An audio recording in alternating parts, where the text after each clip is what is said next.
Hey guys, this is Varsha and welcome to VSP classes. पर्यावरण यानी कि ईवीएस से जो सबसे ज़्यादा पूछे जाने वाले प्रश्न हैं उनके बारे में आज हम चर्चा करने वाले हैं, जो पूरी एनसीईआरटी का निचोड़ है। यानी कि जो एनसीईआरटी से जो क्वेश्चन बनकर आते हैं वो क्वेश्चन आज लिए गए हैं। तो सीटेड 31 जैन, जिसमें बहुत कम टाइम बचा हुआ है अब, तो सिर्फ और सिर्फ रिवीजन करिए, प्रैक्टिस सेट करिए, मॉक टेस्ट करिए। इसी से जो चीज़ें होंगी वो ज़्यादा क्लियर होती चली जाएंगी। ठीक है, तो लक्ष्य है अब की बार सीटेड पर, और भाई उम्मीद जो है वो मेरी तो बढ़ती जा रही है। आप लोग जिस तरह से कमेंट करके बता रहे हैं कि किसी के 20 में से 20 सही हो रहे हैं, किसी के 19 सही हो रहे हैं, तो बहुत अच्छा लग रहा है। ठीक है, तो इस बार सीटेड किसी भी कीमत पे पार होना चाहिए और होगा भी। ठीक है, तो चलिए हम 20 मोस्ट इंपॉर्टेंट क्वेश्चन को डिस्कस करने वाले हैं, जो या तो प्रीवियस ईयर में पूछे गए हैं और या तो जिनके पूछे जाने की बहुत ही अधिक संभावना है। तो वीडियो अगर पसंद आएगा तो लाइक और शेयर कर दीजिएगा, चैनल को सब्सक्राइब कर दीजिएगा, बेल आइकन को प्रेस कर लीजिएगा ताकि लेटेस्ट नोटिफिकेशन आप तक पहुंचती रहे। आइए शुरू करते हैं। हमारा पहला क्वेश्चन बहुत इंपॉर्टेंट पहला क्वेश्चन है, किस शहर को भारत का झीलों का शहर कहा जाता है। ठीक है, यानी कि लेक सिटी ऑफ इंडिया किसको कहा जाता है, ये यहाँ पे पूछा गया है। फर्स्ट ऑप्शन है हमारा मुरादाबाद, सेकंड ऑप्शन है कानपुर, थर्ड ऑप्शन है उदयपुर और फोर्थ ऑप्शन है बेंगलुरु। ठीक है, यानी कि भारत का जो झीलों का शहर है वो किस शहर को कहा जाता है। ठीक, तो देखिए Udaipur, third option will be right answer. Udaipur को क्या कहते हैं, lake city of India. Udaipur Rajasthan में है। ठीक है, तो घूमने लायक ये बहुत ही अच्छी जगह है। आप अगर घूमने के लिए जाना चाहते हैं तो जा सकते हैं, बहुत अच्छी जगह है और बहुत ज़्यादा लेक होने की वजह से इसको क्या कहते हैं, झीलों का शहर हम कहते हैं। ठीक है, थोड़ा सा कुछ और देख लेते हैं, 2-3 जो और पॉइंट है उसके बारे में भी जान लेते हैं। देखिए अगर हम मुरादाबाद की बात करते हैं तो मुरादाबाद को कहते हैं ब्रास सिटी ऑफ इंडिया। ठीक है, याद रखिएगा, ये भी जनरल नॉलेज के लिए बहुत सही है। ब्रास सिटी ऑफ इंडिया यानी कि भारत की पीतल नगरी जो है वो उसको कहते हैं मुरादाबाद को। क्लियर। अगर हम कानपुर की बात करते हैं तो कानपुर को कहते हैं मैनचेस्टर ऑफ नॉर्थ इंडिया। याद रख लीजिएगा कि मैनचेस्टर ऑफ नॉर्थ इंडिया की बात करी जा रही है। अच्छा, एक क्वेश्चन आपके लिए है कि अगर कहा जाए कि मैनचेस्टर ऑफ इंडिया तो आप किसको लगाएंगे, कमेंट करके जरूर बताइएगा कि मैनचेस्टर ऑफ इंडिया कौन है। ठीक है, कानपुर को कहते हैं मैनचेस्टर ऑफ नॉर्थ इंडिया। ठीक है, बेंगलुरु की बात अगर हम करें तो बेंगलुरु को सिलिकॉन सिटी ऑफ इंडिया कहते हैं। ठीक है, सिलिकॉन सिटी ऑफ इंडिया किसको कहते हैं, बेंगलुरु को कहते हैं। और भारत का जो झीलों का शहर है वो कौन है, उदयपुर है। Third option will be right answer. Clear.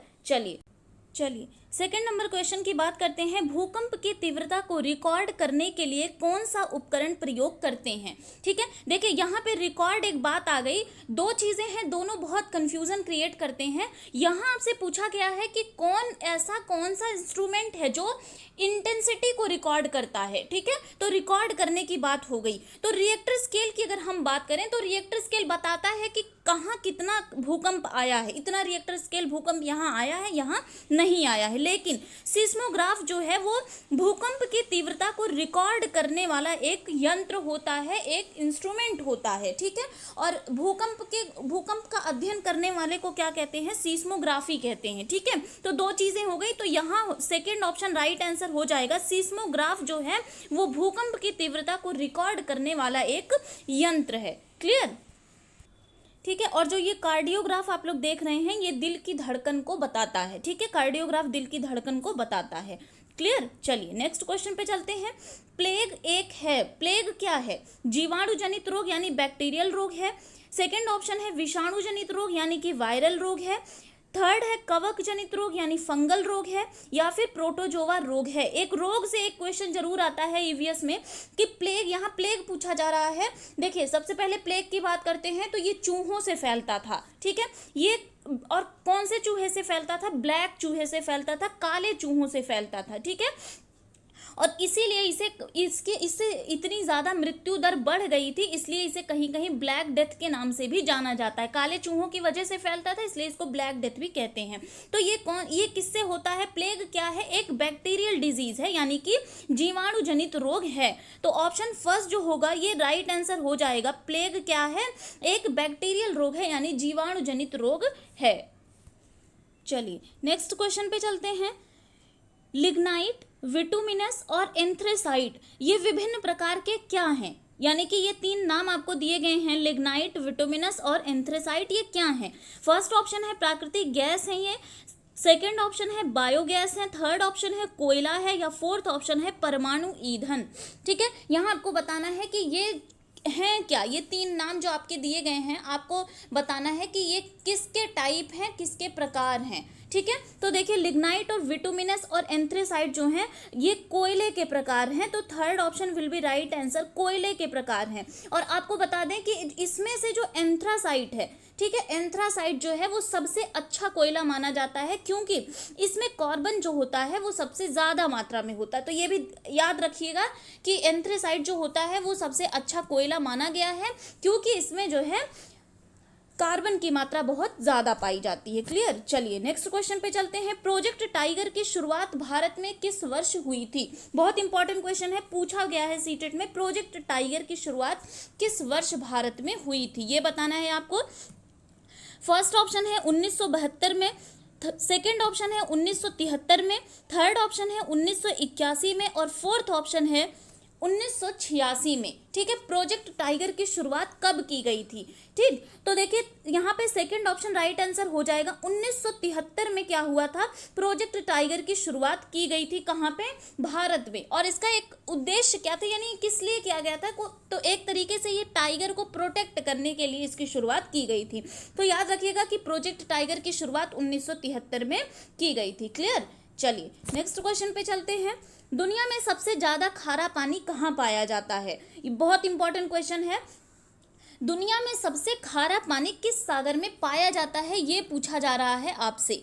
ठीक है, तो फर्स्ट ऑप्शन है मृत सागर, ठीक, सेकंड ऑप्शन है काला सागर, थर्ड ऑप्शन है लाल सागर, और फोर्थ ऑप्शन है कैस्पियन सागर। आपको बताना है कि सबसे ज़्यादा खारा पानी कहाँ पाया जाता है, यानी कि कौन से सागर में खारा पानी ज़्यादा पाया जाता है। ठीक है, तो देखिए यहाँ पे जो ऑप्शन राइट आंसर होगा वो होगा मृत सागर। मृत सागर यानी कि डेड सी में क्या होता है, सबसे ज़्यादा खारा पानी पाया जाता है, और इतना खारा पानी पाया जाता है कि यहाँ पे अगर कोई भी चीज़ आप इसके ऊपर रख देंगे, इस सागर के ऊपर, तो वो डूबती नहीं है। ठीक है, डूबती नहीं है, यानी कि वो तैरती रहती है। ठीक है, तो यहाँ पे रेड सी नहीं होगा, ब्लैक सी नहीं होगा, कैस्पियन सी नहीं होगा, ठीक है, बल्कि क्या होगा, डेड सी होगा, यानी मृत सागर होगा। तो फर्स्ट ऑप्शन राइट आंसर हो जाएगा। इसलिए खारा होता है क्योंकि इसकी डेंसिटी बहुत अधिक, यानी घनत्व इसका बहुत ही ज़्यादा होता है। ठीक है, और इसीलिए दुनिया में सबसे ज़्यादा खारे पानी के रूप में जाना जाता है। मृत सागर को याद रखिए, डेड सी को। ठीक है, चलिए नेक्स्ट क्वेश्चन पे चलते हैं। समुद्री जल से नमक किस प्रक्रिया द्वारा प्राप्त किया जाता है? ठीक है, समुद्री जल से जो नमक प्राप्त किया जाता है वो कैसे प्राप्त किया जाता है? वाष्पोत्सर्जन के द्वारा, संघनन के द्वारा, ऊर्ध्वपातन के द्वारा, या फिर निस्तारण के द्वारा। ठीक है, आपको बताना है समुद्री जल जो है वो किस तरीके से, समुद्री जल से नमक किस तरह प्राप्त किया जाता है। ठीक है, तो यहाँ पे जो राइट आंसर हो जाएगा, first option will be right answer, वाष्पोत्सर्जन, यानी कि इवेपोरेशन के द्वारा क्या करते हैं हम, समुद्री जल से नमक को प्राप्त कर लेते हैं। यहाँ क्या होता है कि पानी को वाष्प बनाकर जब उड़ा देते हैं तो अपने आप नमक जो होता है वो नीचे तले में बैठ जाता है। ठीक है, वो किस प्रक्रिया के द्वारा होता है? इवेपोरेशन, यानी कि वाष्पोत्सर्जन के द्वारा होता है। क्लियर, चलिए नेक्स्ट क्वेश्चन की बात करते हैं। किस क्षेत्र में बांस पुल का उपयोग बच्चों को स्कूल तक पहुंचाने के लिए किया जाता है? स्कूल पहुंचने के संसाधन से ये क्वेश्चन लिया हुआ है, बहुत इंपॉर्टेंट है, बहुत बार पूछा गया है। ठीक है, तो यानी कि किस जगह पे बांस का पुल बनाकर बच्चे स्कूल जाते हैं?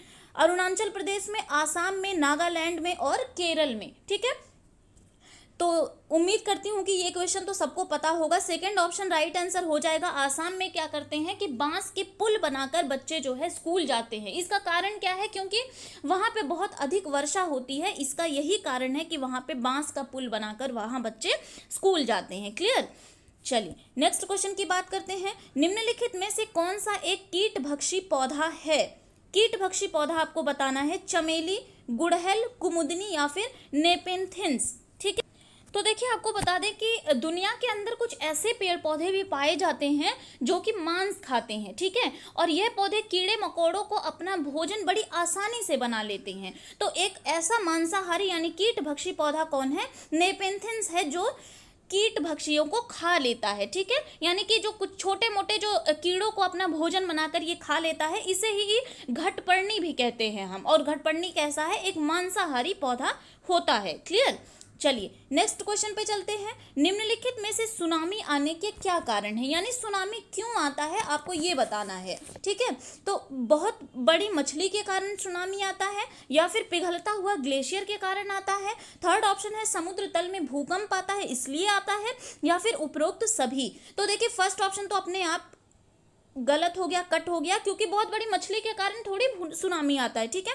पिघलता हुआ ग्लेशियर के कारण भी सुनामी नहीं आता है, बल्कि समुद्र तल में भूकंप के कारण क्या होता है, सुनामी आती है। अब देखिए जैसे ये समुद्र तल है, ठीक है, समुद्र तल में जो ये पानी है ये जब ज़्यादा हो जाता है तो समुद्र तल में भूकंप जब यहाँ आता है तो इसकी जो एनर्जी होती है वो बाहर की तरफ जाने लगती है और वहाँ पे क्या होता है, सुनामी आ जाती है, ठीक है। तो समुद्र तल में भूकंप के कारण क्या होता है, सुनामी आ जाती है। क्लियर। चलिए नेक्स्ट क्वेश्चन पे चलते हैं। वायु दाब किस यंत्र द्वारा मापा जाता है? सिंपल सा क्वेश्चन है। A option thermometer, B option centimetre, C option barometer, या फिर डी ऑप्शन है किलोग्राम। तो वायु दाब जो होता है वो किससे नापा जाता है, उसको नापने वाले यंत्र को क्या कहते हैं, बैरोमीटर। तो third option will be right answer. Barometer जो होता है वो इससे वायु दाब जो है मापा जा सकता है। क्लियर। चलिए नेक्स्ट क्वेश्चन पे चलते हैं। किस मिट्टी का निर्माण ज्वालामुखी के लावा द्वारा होता है, यानी जब ज्वालामुखी फटता है तो लावा द्वारा किस मिट्टी का निर्माण किया जाता है? फर्स्ट ऑप्शन काली मिट्टी, सेकंड ऑप्शन बलुई मिट्टी, थर्ड ऑप्शन लाल मिट्टी और फोर्थ ऑप्शन है जलोढ़ मिट्टी। देखिए जब सुनामी आती जब ज्वालामुखी फटता है, ठीक है, जो ज्वालामुखी के फटने के बाद जो लावा द्वारा जिस मिट्टी का निर्माण होता है वो क्या है, काली मिट्टी का निर्माण होता है। बहुत इंपॉर्टेंट क्वेश्चन है, ध्यान दीजिएगा। और यही काली मिट्टी क्या होती है, कपास की खेती के लिए सबसे बेस्ट सॉइल होती है, बेस्ट मिट्टी होती है, ठीक है, काली मिट्टी। ठीक, तो ज्वालामुखी के लावा के द्वारा किसका निर्माण होता है, काली मिट्टी का निर्माण होता है। All right. चलिए नेक्स्ट क्वेश्चन पे चलते हैं। भांखड़ा नागल परियोजना किस नदी पर स्थित है? भांखड़ा नागल बांध परियोजना किस नदी पर है? फर्स्ट ऑप्शन कावेरी नदी, सेकंड ऑप्शन है सतलुज नदी, थर्ड ऑप्शन है भागीरथी नदी और फोर्थ ऑप्शन है अलकनंदा नदी। तो भांखड़ा नागल जो परियोजना है वो सेकंड ऑप्शन राइट आंसर हो जाएगा, सतलुज नदी पर स्थित है भांखड़ा नागल बांध परियोजना। अब आप बताइएगा कि भांखड़ा नागल बांध परियोजना कहाँ पर है, ठीक है, कमेंट करके जरूर बताइएगा। नेक्स्ट क्वेश्चन पे चलते हैं। भारत के किस राज्य में सबसे अधिक वन पाए जाते हैं? आपको बताना है सबसे ज्यादा वन जो होते हैं वो किस राज्य में पाए जाते हैं, उत्तराखंड में, जम्मू कश्मीर में, मध्य प्रदेश में या फिर उत्तर प्रदेश में। तो देखिए वनों की जो संख्या है अगर वो सबसे ज्यादा कहीं पर है तो वो है मध्य प्रदेश यानी एमपी में। एमपी में वनों की संख्या जो है वो सबसे ज्यादा पाई जाती है। क्लियर। चलिए नेक्स्ट क्वेश्चन पे चलते हैं। पर्यावरण अध्ययन में शिक्षक के द्वारा बच्चों को स्वयं अपने आकलन के लिए अवसर देना चाहिए। स्व आकलन है, बहुत इंपॉर्टेंट क्वेश्चन है, यहां से एक क्वेश्चन जरूर पूछा जाएगा। फर्स्ट ऑप्शन है सीखने के समान आकलन, सेकंड ऑप्शन है सीखने का आकलन, थर्ड ऑप्शन है सीखने के लिए आकलन या फोर्थ ऑप्शन है CCE। तो देखिए अगर पर्यावरण अध्ययन में क्या होता है कि एक टीचर जो होता है वो बच्चों को बोलता है कि तुम खुद से अपना आकलन कर लो, इसका अवसर देता है, यानी बच्चा खुद समझ ले कि वो कितना सीख पाया है। जैसे आप सीटेट की प्रिपरेशन कर रहे हैं तो मैंने आपके ऊपर छोड़ दिया है कि आप खुद से अपना सारा कुछ हल कर लीजिए, यानी कि स्व आकलन कर लीजिए कि आप एग्जाम में कितना कर पाएंगे, कहाँ कहाँ आपको कमी आ रही है, पेडागॉजी में आप कितना बेहतर स्कोर कर सकते हैं, इंग्लिश पेडागॉजी आपकी कितनी वीक है, मैथ्स में आप कितने वीक हैं या कितना अच्छा कर पा रहे हैं, ये स्व आकलन आप खुद करिए। ठीक है, तो ये क्या कहलाता है, ठीक है, ये आपको बताना है। असेसमेंट एज लर्निंग यानी सीखने के समान आकलन। तो फर्स्ट ऑप्शन राइट आंसर हो जाएगा, सीखने के समान आकलन जो होता है वो स्व आकलन के लिए। अगर आप खुद का आकलन करेंगे, अगर मैं बोलूंगी कि आप खुद का आकलन कर लीजिए तो वो क्या होता है, सीखने के समान आकलन होता है। ठीक है, अब देखिए थोड़ा और बात कर लेते हैं, सीखने के लिए आकलन क्या होता है, थर्ड ऑप्शन की बात कर लेते हैं। तो जो टीचिंग के दौरान होता है वो क्या होता है, सीखने के लिए आकलन। ठीक है, अपना आप जो खुद से करेंगे वो सीखने के समान आकलन होता है, जो सीखने के लिए आकलन होता है वो टीचिंग के दौरान ही होता है, टीचिंग जब होती रहती है तो वो चलता रहता है। ठीक है, और एक होता है सीखने का आकलन, सीखने का आकलन जो होता है वो टीचिंग के बाद होता है। क्लियर, तो ये हो गया, बहुत इंपॉर्टेंट क्वेश्चन है, बहुत अच्छे से समझ लीजिएगा आप। नेक्स्ट क्वेश्चन पे चलते हैं। निम्नलिखित में से कौन सा एक पर्यावरण अध्ययन के संबंध में सत्य नहीं है? पर्यावरण के बारे में कौन सा एक सत्य नहीं है? पर्यावरण अध्ययन बच्चों को अपने परिवेश को खोजने का अवसर देता है। बिल्कुल सही बात है ये। पर्यावरण अध्ययन जो होता है वो बच्चों को अवसर देता है कि वो अपने परिवेश से सारी चीजें खोज सकें। पर्यावरण अध्ययन बाल केंद्रित होता है, ये भी सही है। चाइल्ड सेंटर्ड जो होता है वो पर्यावरण अध्ययन होता है। ठीक है। पर्यावरण अध्ययन की प्रकृति एकीकृत होती है, बिल्कुल एकीकृत होती है, क्योंकि मैथ्स में और साइंस में हर जगह आपको पर्यावरण की चीजें थोड़ी थोड़ी मिल जाएंगी। पर्यावरण अध्ययन परिभाषा और वर्णनों पर बल देता है, यही हमारा गलत है। पर्यावरण अध्ययन जो होता है वो परिभाषाओं और वर्णनों पर बल नहीं देता है, ये समझने पर बल देता है, चीजों को परिवेश से खोजने पर बल देता है। ठीक है, तो fourth option will be right answer. Next question पे चलते हैं।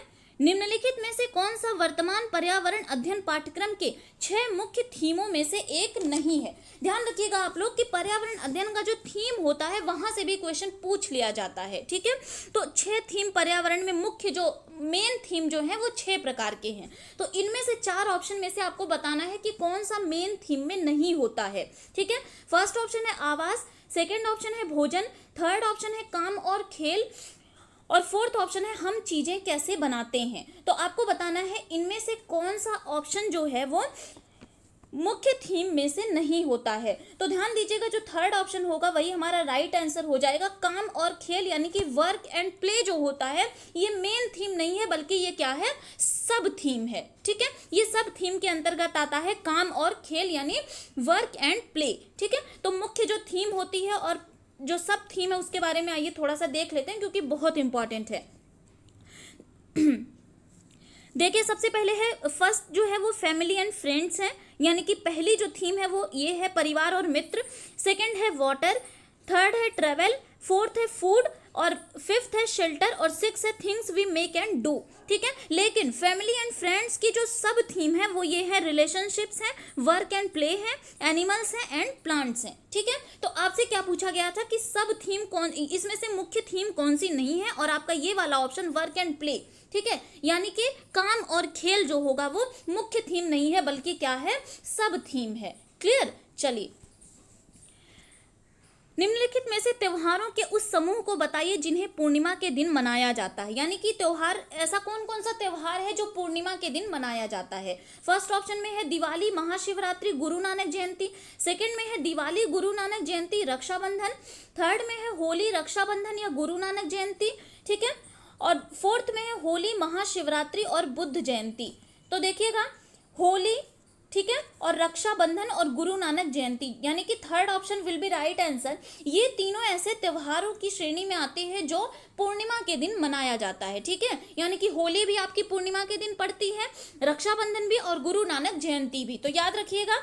नेक्स्ट क्वेश्चन पे चलते हैं। नीचे दिए गए शहरों में से किसमें रेत के पहाड़, जिन्हें हम रेत के टीले भी कहते हैं, पाए जाते हैं? यानी इनमें से जो शहर दिए गए हैं 4, इनमें से कहाँ रेत के टीले पाए जाते हैं ये बताना है आपको। ठीक है, बहुत इंपॉर्टेंट क्वेश्चन है, यहाँ से पूछा गया है क्वेश्चन। फर्स्ट ऑप्शन है आबू धाबी, सेकंड ऑप्शन है ऑस्ट्रेलिया, थर्ड ऑप्शन है बर्लिन, और फोर्थ ऑप्शन है थिम्पू। ठीक है, तो देखिए जो राइट आंसर होगा वो आबू धाबी हो जाएगा। देखिए, आबू धाबी क्या है, ये संयुक्त अरब अमीरात यानी कि यूएई की राजधानी है। सबसे पहले आप इसके आबू धाबी के बारे में और सारे इंपॉर्टेंट पॉइंट जान लीजिए। यूएई की ये राजधानी है, यानी संयुक्त अरब अमीरात की राजधानी है आबू धाबी। और क्या होता है, इसकी मुद्रा की अगर हम बात करते हैं तो वो होती है दिरहम। ठीक है, दिरहम इसकी मुद्रा होती है, और यहाँ की रेतीली जमीन होती है जिसके नीचे बहुत भारी मात्रा में तेल पाया जाता है। ठीक है, इसलिए यहाँ क्या होता है, पेट्रोल जो होता है वो बड़ी आसानी से मिल जाता है। ठीक है, और यहाँ जो है रेत पाई जाती है, इसलिए इन्हें रेत के टीले भी कहा जाता है। ठीक है, तो ए ऑप्शन अबू धाबी जो होगा वो राइट आंसर होगा। चलते हमारे आज के लास्ट क्वेश्चन पे। एस्किमो अपने घर इग्लू का निर्माण बर्फ से करते हैं। एस्किमो जनजाति जो होती है वो अपने घर इग्लू का निर्माण किससे करती हैं, बर्फ से करती। इसका क्या कारण है, यानी वो बर्फ से अपने घरों का निर्माण क्यों करती हैं? ए ऑप्शन है ध्रुवीय क्षेत्रों में केवल बर्फ ही उपलब्ध है, यानी वहां बर्फ भारी मात्रा में पाया जाता है इसलिए वो लोग करते हैं। सेकेंड ऑप्शन है बर्फ ठंडी हवा और पानी को अंदर नहीं आने देता इसलिए करते हैं। थर्ड ऑप्शन है बर्फ मुफ्त में मिल जाती है अन्य सामग्री की कीमत अधिक होती है इसलिए, या फिर फोर्थ ऑप्शन है बर्फ की दीवारों के बीच मौजूद हवा अंदर की गर्मी को बाहर जाने से रोकती है। ठीक है, तो देखिए जो एस्किमो लोग होते हैं, एस्किमो अपने घर इग्लू का निर्माण जो बर्फ से करते हैं वो इसलिए करते हैं क्योंकि बर्फ की दीवारों के बीच जो मौजूद हवा जो होती है वो अंदर की गर्मी को बाहर जाने से रोकती है, यानी कि अंदर का जो गर्म टेम्परेचर रहेगा वो बाहर नहीं जाने देती है, और इसलिए वो क्या करते हैं, बर्फ के घर यानी इग्लू का निर्माण करते हैं। तो फोर्थ ऑप्शन आपका राइट आंसर हो जाएगा। क्लियर?